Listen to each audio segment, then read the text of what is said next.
Hey everyone, this video is on how to slide on your roller skates. I also give some tips on what you might be doing wrong with your slides and how to improve them. I talk about wax and when you should and shouldn't use it.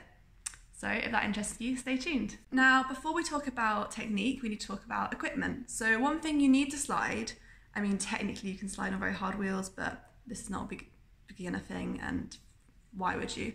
You need slide blocks. Slide blocks sit between your trucks, underneath your boot, on your plate, and they enable you to slide along the coping, and it's what makes contact with the coping when you slide. I find it very difficult without these, and if you're thinking about trying sliding for the first time, you need slide blocks. There are loads of different types of slide blocks, loads of different brands, models. I've tried quite a few. I'm not going to go into them now, but if you want me to do a comparison video, let me know down below and I'll get that out for you.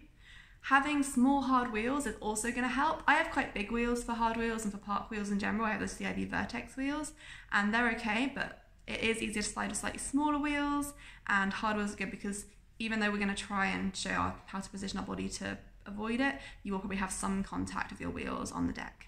One other thing that can help with sliding but is not necessary, and you shouldn't get it until you're a little bit more advanced, is wax, and we're going to talk a bit more about that later. So first, let's look at body positioning. So when you're sliding, you want to have your legs wide apart, your knees bent and the weight of your bum back into the ramp. For some people it's useful to look over your shoulder in the direction that you're going to slide, but I don't focus on this too much. Practice this position as a stool until you feel ready to slide. When you feel comfortable landing on the coping in this position, and you don't have to make any adjustments when you're up there, so you're landing actually straight away with your legs staggered, not move them out to be staggered, you're ready to start trying to slide. So you want to drop in on the other side, and once you get close to the coping that you want to slide on, you want to start carving laterally. Right, so I paused it here because there's something important that I see going wrong in a lot of people's slide videos where they're struggling to get any movement. When you land on the coping, you want to be landing perpendicular with feet on the coping like this. You do not want to be landing with your feet at an angle in the direction you're going. So that's why when you're carving up, you need to do a sort of lateral movement. You're not just going round in a big arc. So when you're going out the transition, you're going to do that momentum rust at the top, and you're going to be moving your body laterally, all of it, and it's not just tilting your feet or turning. Another tip that's really useful is don't jump onto the coping. So a lot of people, they're rolling up the transition, they get to about here, that's good, they haven't gone in an arc or anything, but then they sort of jump onto the coping this way. That's going to take away a lot of the momentum you've got with that jump. It's not going to be as smooth and it's not going to be as useful. So you want to roll onto the coping more. A lot of people jump quite early.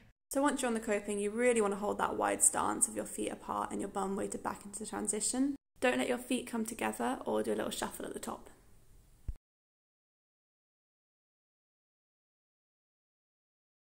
Alright, so now I'm going to look at some things you might be doing wrong. I touched on this before, but you really don't want to carve across the whole transition. You only want to carve at the top just before you get to the coping. When you carve across half the ramp, you're not actively directing your momentum along the coping, and you have less ramp to slide on. In fact, you might run out of space and fall off at the bottom. If your legs are too close together or your body's too upright, not only will you lack stability, you're also more likely to get wheel bite, which not only limits your sliding, but can also make you fall over.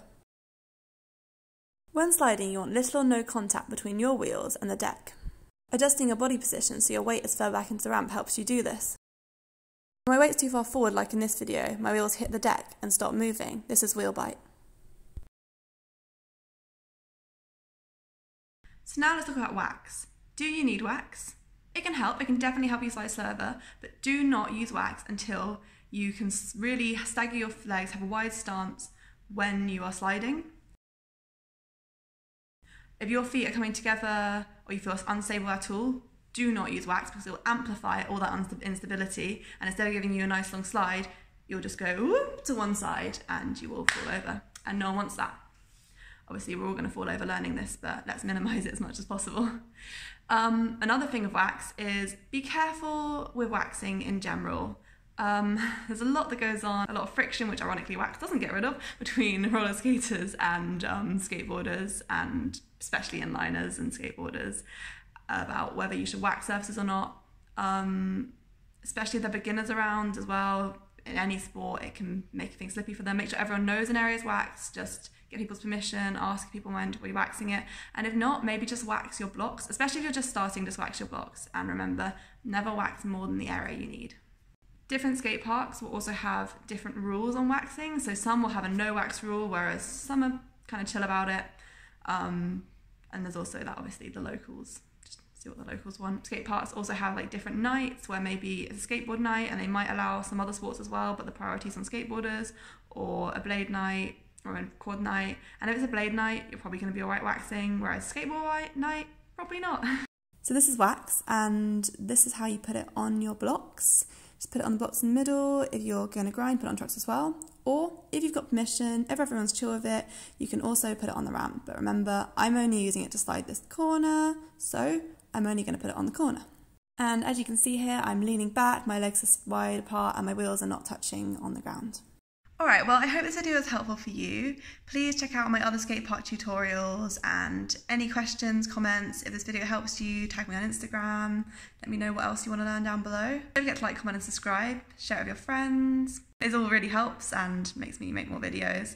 And just for fun, I've added a clip of slide doubles, handstand slide doubles, that's done with Hello Rollerskates and Nick Emery. Don't try this for your first or until you're very confident with sliding and you're confident in the abilities of people who are doing gymnastics tricks around you. But yeah, and also don't look at your feet like I'm doing in this clip. These clips are from a while ago. I do have a tendency to still look at my feet, but you should never look at your feet for pretty much all of roller skiing.